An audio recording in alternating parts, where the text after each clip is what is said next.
Anyway, the result was Kemi Badenoch, 53,806 votes, and Robert Jenrick, 41,388.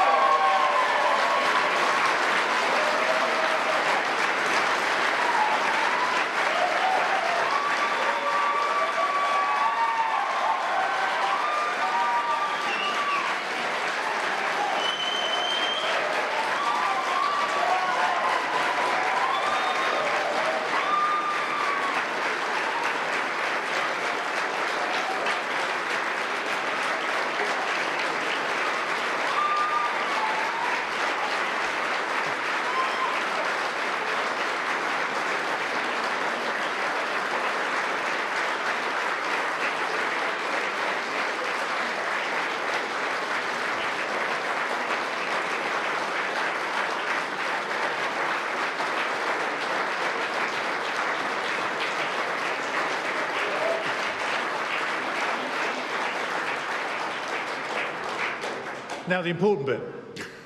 Therefore, I give notice that Kemi Badenoch is elected as leader of the Conservative and Unionist Party. I welcome her to the stage, and it's great, isn't it great that we've got another female leader?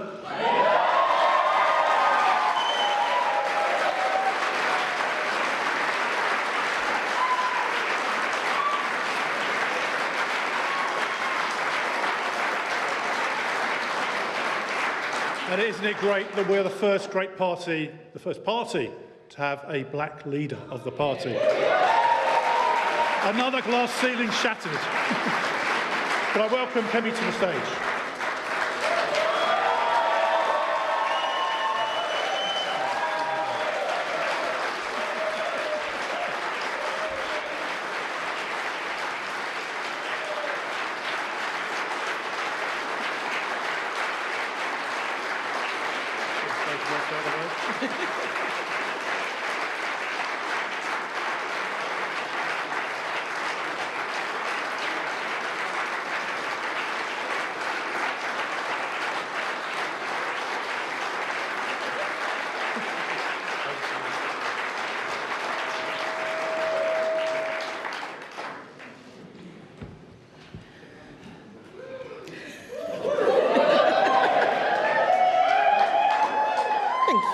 Thank you, everyone.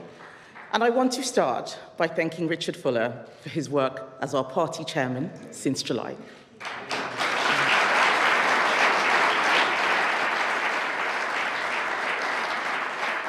And also Bob Blackman as returning officer for this contest. You and your teams have done us all a great service. Thank you. But I also want to pay tribute to everyone in the Conservative Party who has been involved in this very long campaign. It has been an experience none of us candidates will ever forget. Thank you for hosting us in your communities, in your village halls, in your pubs, and in your homes. It is the most enormous honor to be elected to this role, to lead the party that I love, the party that has given me so much. I hope that I will be able to repay that debt. There are so many people to thank. Firstly, my family, especially my husband, Hamish.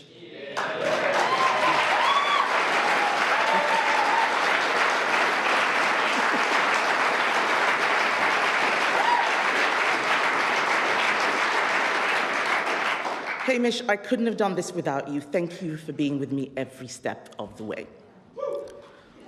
I also want to thank Rishi. No one could have worked harder in such difficult times. Rishi, thank you for everything you did. We all wish you and your wonderful family the very best for the future.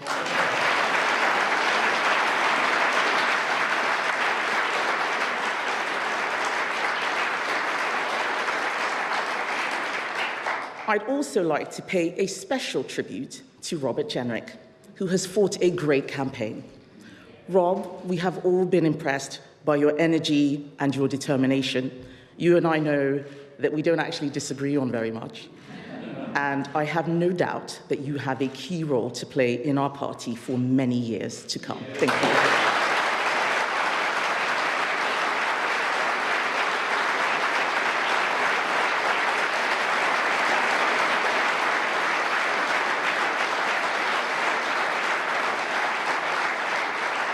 I'd also like to thank all the other candidates, Priti, Mel, Tom, and James, for your kind words and your many insights.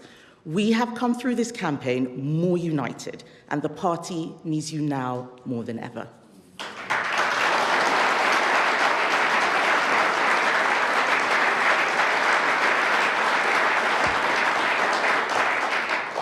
The task that stands before us is tough, but simple. Our first responsibility as His Majesty's loyal opposition is to hold this Labour government to account. Our second is no less important. It is to prepare over the course of the next few years for government, to ensure that by the time of the next election, we have not just a clear set of Conservative pledges that appeal to the British people, but a clear plan for how to implement them. A clear plan to change this country by changing the way that government works. The Prime Minister is discovering all too late the perils of not having such a plan. That huge job begins today.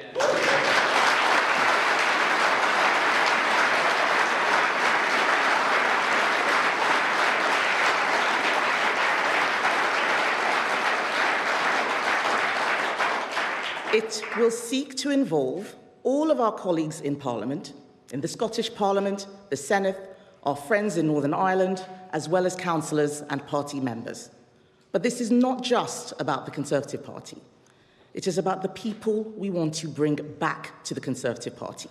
It is about the people we need to bring into the Conservative Party. It is about what the Conservative Party needs to be over the next 5, 10, and 20 years.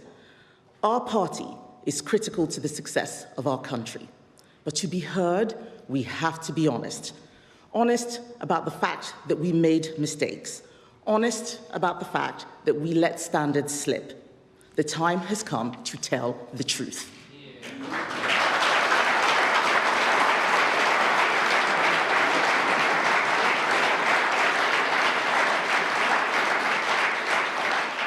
The time has come to tell the truth, to stand up for our principles, to plan for our future, to reset our politics and our thinking, and to give our party and our country the new start that they deserve.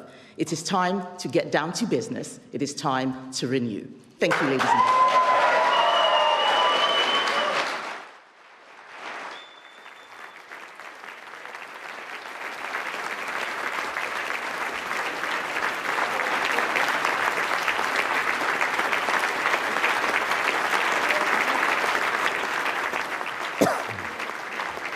Well, that was Kemi Badenoch, the new leader of the Conservative Party, who has just been announced. She's just given her maiden speech as the Tory party leader, and she's now shaking the hands of Tory MPs. She gave her husband a hug, a kiss, and a reference as well, thanking Hamish Badenoch for his help and support. Also congratulating her opponent, Robert Jenrick, on the campaign and on what she called his energy during the long campaign between the two candidates. So there she is, working the room, as we like to say.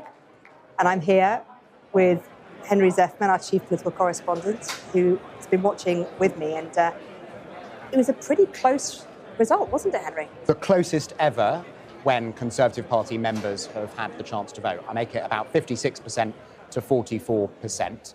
That's a fair bit closer, actually, than Liz Truss beating Rishi Sunak, much closer than Boris Johnson beating Jeremy Hunt or any other ones you want to remember. But look, the big news here, just to make the obvious point, is Kemi Badenoch is now leader of the Conservative Party.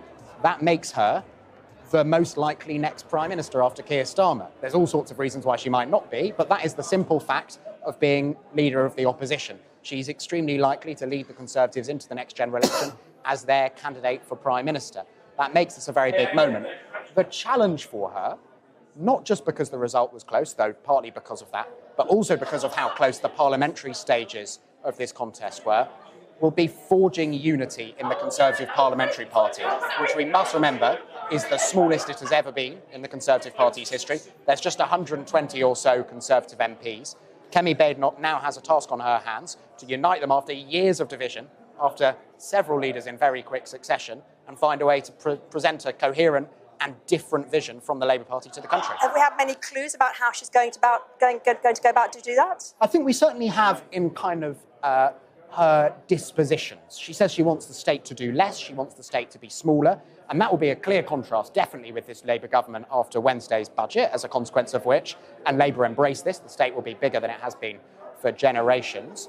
But she very consciously avoided, in the leadership campaign, taking clear positions on policies. Some policies, of course, but she almost defined herself against Robert Jenrick by saying he's being very specific about all sorts of things he wants to do.